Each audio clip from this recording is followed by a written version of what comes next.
Hi everyone, मैं सभी divine souls का वेलकम करती हूँ मेरे इस यूट्यूब चैनल पर जिसका नाम है ट्विन फ्लेम डीवा। और आज मैं आपसे अपनी डिवाइन डिक्शनरी के बारे में कुछ चीज़ें शेयर करूँगी। जब मैंने एक एक्सपेरिमेंट डिवाइन के कहने के बावजूद भी किया था, उन्होंने मना किया था, तब भी मैंने उस एक्सपेरिमेंट को किया था। और उसके बाद जो सिचुएशन हुई वो मैं प्रीवियस वीडियो में आपसे शेयर कर चुकी हूँ कि मुझे लाइफ को एंड करने तक की सिचुएशन आ गई थी। उसके बाद जब मैं अपनी कॉन्शियसनेस में आई हूँ, फिर तब ये कॉन्वर्सेशन हुई है, तब मुझे डिवाइन डिक्शनरी के बारे में बताया गया था।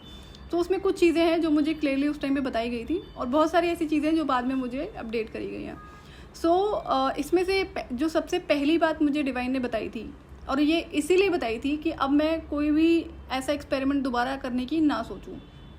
क्यों? क्योंकि जो कि डिवाइन ने ऑलरेडी मेंशन किया हुआ है कि ये चीज़ें आपको नहीं करनी है क्योंकि ये गलत है, और वो डिवाइन डिक्शनरी का पार्ट है और तुमने प्रॉमिस किया था कि तुम इसके अगेंस्ट में कुछ भी नहीं करोगी। फिर भी उस एक एक्सपेरिमेंट को तुमने किया। तो अगर तुम्हें नहीं पता है तो मैं बता दूं, क्योंकि तुम अभी तक अपनी डिवाइन डिक्शनरी को अपनी सोल के थ्रू एक्सेस कर रही थी। जितने भी डिसीजंस लिए हैं वो सही थे अभी तक। जिस तरह से मैंने लाइफ जी है, आप पहले भी मेरे वीडियोस को सुन चुके हैं। उसमें सारी एक्सपीरियंसेस हैं जो डिवाइन डिक्शनरी को समहाउ फॉलो करते हुए ही लिए थे। जो सबसे पहली बात मुझे डिवाइन ने बताई वो थी कि अगर आपको कोई ऐसा इंसान ज़िंदगी में मिलता है, आसपास कहीं भी मिल जाए, जो ये कहता है या कहती है कि उसने लाइफ में बहुत कुछ गो थ्रू किया है, फिर चाहे अपनों के थ्रू, परायों के थ्रू, कहीं भी किसी भी चीज़ में गो थ्रू किया हुआ, और उसकी लाइफ बहुत ज़्यादा टफ रही है, तो इसलिए वो इंसान अब गलत रास्ते चलता है। गलत रास्ते चलने का मतलब है कि दूसरों को हर्ट करना, उनसे जेलस होना, मैनिपुलेट करना, माइंड गेम खेलना, और भी जो भी गलत चीज़ें होती हैं। अगर कोई ऐसा इंसान मिलता है जो ये एक्सक्यूज़ देता है कि उसने लाइफ में बहुत कुछ गो थ्रू किया है, इसलिए वो इंसान आज गलत रास्ते है, फिर चाहे चीटिंग हो, डिसीटिंग हो, कोई भी और गलत चीज़ हो, तो ऐसे इंसान को कभी भी अपनी लाइफ में अलाउ मत करना।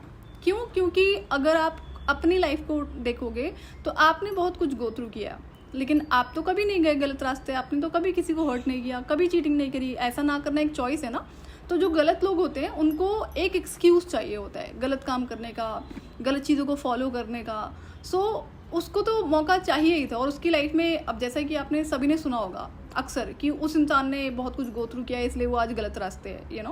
तो ये एक्चुअली में क्या होता है, अगर आप जितनी मैं अपनी डिवाइन सोल्स को देखती हूँ ना, मैं ट्विन फ्लेम्स की बात नहीं कर रही हूँ, बिल्कुल भी नहीं। क्योंकि ट्विन फ्लेम से तो क्या होता है, जिनसे भी सेशन में बात हुई है वो 2-2.5 घंटे का सेशन होता है। उसमें आप उनकी पूरी ज़िंदगी की कहानी नहीं निकाल सकते हो, है ना, कौन कैसा है, क्या है।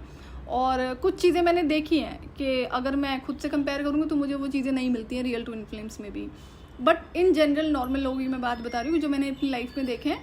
तो मुझे ये क्लियरली मेंशन था कि ऐसा कोई भी इंसान जो आपको ये एक्सक्यूज़ देता है कि उसने बहुत सारी चीज़ें, जो एक्सक्यूज़ ना भी दे, जैसे ऐसी मेरी लाइफ में लोग रहे हैं जो मुझे तो पता है कि माइंड गेम खेल रहे हैं, मैनिपुलेट कर रहे हैं, और लेकिन मुझे ये भी पता है कि हाँ, इन्होंने लाइफ में कुछ गो थ्रू किया है। तो बहुत क्लियरली मेंशन था कि इस रीज़न को एक खुद को एक्सक्यूज़ मत दे देना कि इस इंसान ने बहुत कुछ गो थ्रू किया है इसलिए आप उसको अलाउ कर रहे हो, इसलिए आप उसको सपोर्ट कर रहे हो। तो ना तो ऐसे इंसान का सपोर्ट करना है और ना ही कभी उसे अपनी ज़िंदगी का हिस्सा बनने देना। तो ये पहली चीज़ थी जो मुझे बताई गई थी।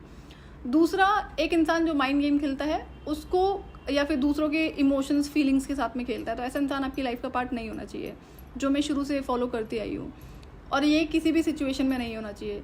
ये सेकंड चीज़ थी जो मुझे बताई गई थी डिवाइन डिक्शनरी के अकॉर्डिंग। तीसरा, कि कभी किसी को चेज़ नहीं करना। अगर कोई आपसे बात करने में इंटरेस्टेड नहीं है तो आप वहाँ से डिस्टेंस मेंटेन कर लो। तो मैंने अपनी लाइफ में कभी किसी को चेज़ नहीं किया है, नेवर, बचपन से ही नहीं। और लेकिन हाँ, मेरी लाइफ में रहा है कि मुझे लोग हमेशा बात करने की कोशिश करते हैं। हर एज ग्रुप की बता रही हूँ, कोई छोटे या फिर मेरी एज के नहीं। और मुझे जिससे बहुत ज़्यादा प्रॉब्लम होती थी क्योंकि एनर्जीज़ का पता होता है, तो इसलिए। और मैं शुरू से ऐसी रही हूँ कि मैं कम बात करती हूँ लोगों से, और मैं कभी ऐसा नहीं किसी को भी एक्सेस दे दिया मुझसे बात करने का। लेकिन कई बार ढीठ लोग भी होते हैं जो बहुत तरह के टैक्टिक्स को अपनाते हैं कि कैसे भी आपसे बात हो जाए। तो ये चीज़ें मैंने शुरू से ध्यान दी हैं। तो ये तीसरी बात थी कि इस तरह के इंसान को कभी अपनी लाइफ में अलाउ नहीं करना है। फोर्थ, जो मुझे बताया गया था कि अगर लाइफ में कोई ऐसा इंसान मिलता है जो ऑनेस्ट है, काइंड है, अच्छा इंसान है, किसी भी जेंडर का हो, लेकिन वो अपने लिए स्टैंड नहीं ले सकता है, कभी वो किसी सिचुएशन में फंस जाए। जैसे अक्सर देखा जाएगा कि जो अच्छे लोग होते हैं, सच्चे लोग होते हैं, उनको मिलते हैं बुरे लोग, और वो बहुत सारी आपको ना सिचुएशंस में पुल करते हैं। कई बार मैंने ऐसा भी देखा है कि बहुत सारे लोगों को उल्टी सीधी चीज़ों में फंसा दिया जाता है क्योंकि वो समझ नहीं पाते हैं, और उसके बाद वो फाइट बैक भी नहीं करते हैं, स्टैंड भी नहीं लेते हैं। क्यों? क्योंकि उनको लगता है कि उनके पास या तो पैसा नहीं है, या तो फिर पावर नहीं है, या उनमें वो स्ट्रेंथ नहीं है। तो अगर कभी तुम्हें ऐसा कोई लाइफ में इंसान मिले तो उसका सपोर्ट तुम्हें ज़रूर करना है, क्योंकि तुम्हें वो पावर्स दी गई हैं। तो ये बहुत क्लियर था, ये भी मैंने फॉलो किया है। और कई बार इसमें कुछ चेंजेस मुझे करने पड़े जहाँ पे मेरी गलतियाँ थी, लेकिन ये मैं करती आई हूँ। इसको मैं कई बार जब मैंने रिकग्नाइज़ किया कि ये मुझे या तो छोड़ देना चाहिए या तो चेंजेस करने चाहिए, तो मैंने चेंजेस करने ज़रूर शुरू करे। इस पर मैं फर्दर डिटेल शेयर करूँगी। उसके बाद ये था कि कभी भी किसी भी गलत बुरे इंसान के सामने सर नहीं झुकाना, फिर चाहे कोई भी सिचुएशन हो। मेरी लाइफ में मैंने कितना कुछ गो थ्रू किया है, मुझसे अक्सर वही लोग मैस करते हैं जो या तो डेजिग्नेशन में बहुत ज़्यादा होते हैं, या फिर उनके पास पावर्स होती हैं, या फिर पैसा बहुत ज़्यादा होता है। और अगर मैं स्पेशली अपने ऑफिस की बात करूँ, बाहर भी बता रही हूँ, अगर मैं प्रोफेशनल वर्क के बाहर भी बात करूँ तो भी ऐसे बहुत सारे लोग मिले हैं। बट मेरी ज़िंदगी में एक भी ऐसी सिचुएशन नहीं रही है कि जहाँ मेरा सर कभी भी झुका हो। तो मैं इस चीज़ के लिए बहुत ग्रेटफुल हूँ। मैंने हमेशा से, भले उन्हें पनिश ना किया हो, लेकिन इस तरह से स्टैंड ज़रूर लिया कि उस इंसान को बैकआउट करना पड़ जाता है। फिर चाहे, और मैं आपको बता रही हूँ, हर चीज़ मैं आपसे शेयर भी नहीं कर रही हूँ, बट ऐसी बहुत सारी टफेस्ट सिचुएशंस रही हैं लाइफ में। तो ये चीज़ भी मैं फॉलो करती आई हूँ। और दूसरा, सेल्फिश इंसान कभी अपनी लाइफ में अलाउ मत करना, क्योंकि सेल्फिश लोगों के जो रिश्ते होते हैं वो हमेशा बेनिफिट से स्टार्ट होते हैं। फिर चाहे वो आपके घर परिवार के हों, बाहर के हों, उनके ये होता है कि इस इंसान से मेरा क्या फ़ायदा होगा, और वो बिल्कुल भी सोचते नहीं है। उनके लिए किसी भी तरह के रिलेशनशिप में आना एक फ़न होता है, कि बस क्योंकि उनको पता होता है कि सामने वाले इंसान के लिए रिलेशनशिप की बड़ी वैल्यू है। और एक जो सेल्फिश इंसान है उसके लिए तो वो है ही सेल्फिश, उसको तो बेनिफिट दिखाई पड़ते हैं। तो ये चीज़ कभी अलाउ नहीं करनी है। तो मुझे पता रहता है सेल्फिश लोगों का, तो भी इसलिए भी अलाउ नहीं किया है। और दूसरा क्या होता है कि अगर कोई इंसान आपको ऐसा दिखता है कि जो बाहर दूसरे लोगों की डिसरिस्पेक्ट करता है लेकिन आपको बड़ा प्यार से बोलता है, मेरी लाइफ में ऐसी बहुत सिचुएशंस रही हैं, तो आपसे बड़े प्यार से बात करता है और आपको बड़ी इंपॉर्टेंस भी देता है, लेकिन बाहर वो बहुत बुरा है। किसी भी एज की बात कर रही हूँ मैं, किसी भी जेंडर की बात कर रही हूँ, तो उस इंसान को भी अलाउ नहीं करना, ऐसे इंसान को कभी सपोर्ट भी नहीं करना। तो मैं एक पर्टिकुलर सिचुएशन अपनी लाइफ में देखती थी, जैसे नेबर्स में देखती थी या रिलेटिव्स में, जो कुछ लोग ना अपने लोगों के साथ में बड़े गंदे बुरे होते थे, मतलब बहुत ज़्यादा। कई बार तो मैंने ऐसा भी देखा है कि हमारे नेबर में ना, एक नेबर ऐसा होता था कि जो फादर था वो और उसकी डॉटर थी, मैं तो कुछ 5-7 साल की रही होंगी, तो वहाँ पर वो अपनी डॉटर को ना पैरों से मारता था। तो वो मुस्लिम फैमिली थी।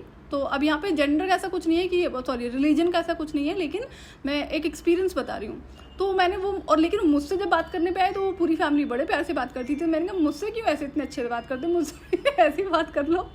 तो ऐसे बड़े सारे केसेस मैंने अपनी लाइफ में देखे हैं। तो ये भी मुझे डिक्टेट किया गया डिवाइन के थ्रू कि ऐसे इंसान को भी कभी अपनी लाइफ में अलाउ नहीं करना। और लास्ट चीज़, अगर आपको लगता है कि कभी कोई ऐसा इंसान जो आपके साथ प्रिटेंड करता है कि लॉयल है, बाकी लोगों के साथ में बुरा है, चीट करता है रिलेशनशिप में, मैनिपुलेटिव है, ऐसे इंसान को कभी अपनी ज़िंदगी का पार्ट नहीं बनने देना है। तो ये भी बहुत क्लियर था। ये देखो, ये जो डिवाइन डिक्शनरी मुझे बताई गई थी तब मैं 11th क्लास में थी, 11th स्टैंडर्ड में, जब मैंने उस पर्टिकुलर एक्सपेरिमेंट को किया था डिवाइन के अगेंस्ट में जाकर, जो कि मेरी डिवाइन डिक्शनरी का पार्ट नहीं था।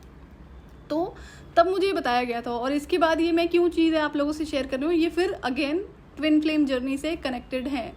ट्विन फ्लेम कनेक्शन में होना, इसकी अवेयरनेस मुझे 2020 में दी गई है, जब मैं अवेकनिंग हुई है तब। और ये डिवाइन डिक्शनरी मुझे कब डिक्टेट करी गई थी, जब मैं 11th क्लास में थी। तो उस बीच में 10 से 11 साल का गैप है, और ज़्यादा ही होगा। तो ये, हाँ, और ज़्यादा ही होगा शायद। तो ये चीज़ें अगेन इंटरकनेक्टेड हैं ट्विन फ्लेम जर्नी से। और मैं जो आपसे एक्सपीरियंसेस शेयर कर रही हूँ ना, ये आपको मेंटल क्लैरिटी देने के लिए है। बहुत सारी कन्फ्यूजन है जो ट्विन फ्लेम जर्नी के नाम पर, ट्विन फ्लेम कनेक्शन के नाम पर क्रिएट करी गई है, तो यहाँ से आपको क्लैरिटी मिलनी शुरू हो जाएगी। सो आज के लिए इतना ही। मैं आपसे फिर मिलूंगी नेक्स्ट वीडियो में। टिल देन आप अपना ध्यान रखिए और डिवाइन से कनेक्टेड रहिए।